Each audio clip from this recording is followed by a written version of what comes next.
எல்லோருக்கும் வணக்கம். இன்றைக்கி வாரிசுகளை பற்றி சொல்ல போகிறேன். பொதுவாக வாரிசுனா அப்பா, மகன், பேரன், கொள்ளு பேரன், எள்ளு பேரன் வரைக்கும் தெரியும். அதுக்கப்புறம் நமக்கு தெரியாது. எனக்கும் அப்படித்தான். இப்போ தான் தேடி பிடிச்சி ஒரு 25 தலைமுறைக்கு பேர் என்னன்னு பார்த்துருக்கேன். அதை உங்களுக்கு ஷேர் பண்ணணும்னு தோணுச்சு, அதான் ஷேர் பண்ணுறேன்.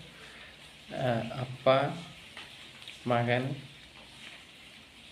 பேரன், கொள்ளு பேரன், எள்ளு பேரன், கொள்ளு எள்ளு பேரன், அதுக்கடுத்து பார்த்தீங்கன்னா அந்த பேரன், அந்த கொள்ளு பேரன், அந்த எள்ளு பேரன், அதுக்கடுத்து முத்து பேரன், முத்து கொள்ளு பேரன், முத்து எள்ளு பேரன், அதுக்கடுத்து பார்த்தீங்கன்னா பரம்பரை பேரன், பரம்பரை கொள்ளு பேரன், பரம்பரை எள்ளு பேரன், அதுக்கடுத்து பார்த்தீங்கன்னா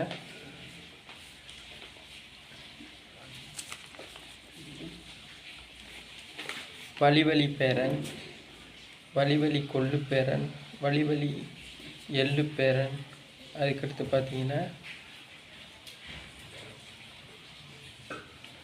வம்ச பேரன், வம்ச கொள்ளு பேரன், வம்ச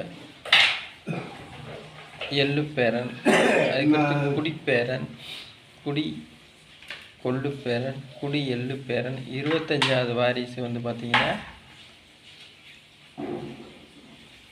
வாரிசு பேரன். 25வது வாரிசு தலைமுறைக்கு பேர் வாரிசு பேரன். நன்றி.